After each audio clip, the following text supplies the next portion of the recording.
काय पुस्तक चाळत बसले ती, जा मळ्यात भरपूर कामं पडले ती. अरे मी तुझ्याशी बोलतोय, तुझ्या दप्तरा आणि पुस्तका संगत नाही. बाहेर थोडस वाचले की रे.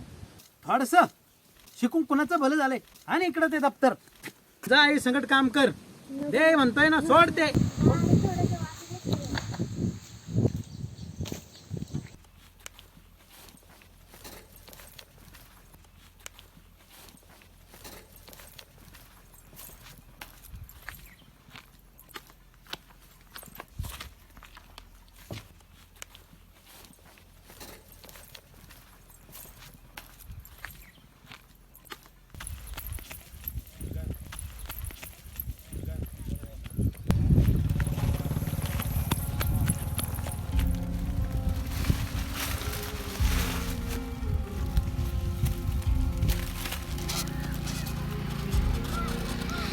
माझा बा मला शिकून का देत नाही. बघ मी बाल्या घरी बाहेर काढणार, पण जर मी अडाणी राहिले तरी यातून मी बाला बाहेर नाही काढू शकणार. चल ना दादा फोन.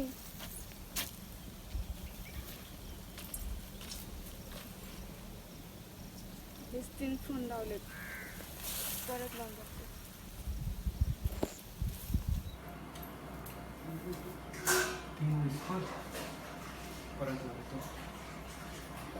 हा बोल ना, काय झालं? 3 मिस कॉल बघितलं तुझे.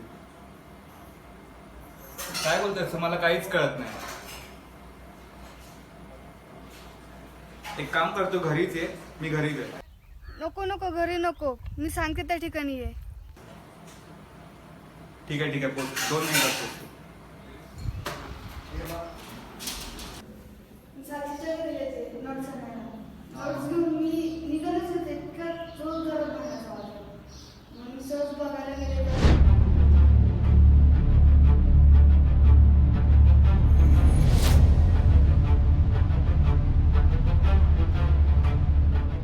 ओके, आत्ता माझ्या लक्षात आलं तू का बोलत होतीस. हे जग अजून जुन्या काळातच चालतं.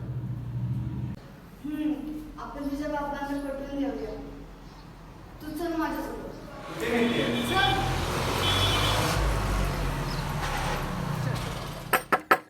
कोणी आहे का घरात?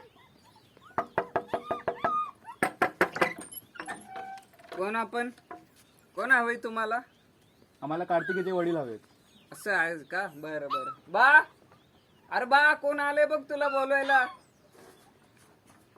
कोण हाय र? तू परत आलीस?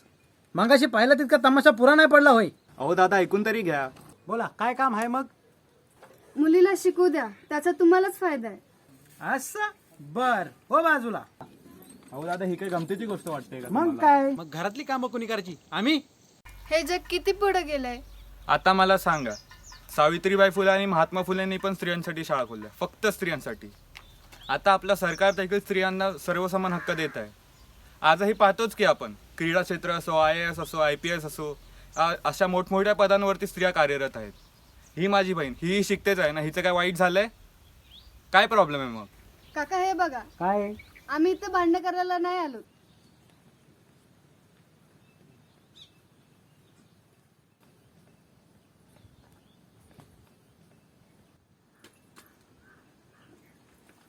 बा रडू नका बा. खूप मोठी हो बाय, शिक आमच्यागत अडाणी नगर हाऊस. मुली, तुझी प्रार्थना देव पण नक्कीच ऐकेल. महिला आणि पुरुष जन्मापासून मुक्त आहेत, म्हणून दोघांनाही समान अधिकार व हक्क उपभोगण्याची संधी मिळाली पाहिजे. विद्येविना मती गेली, मतीविना नीती गेली, नीतीविना गती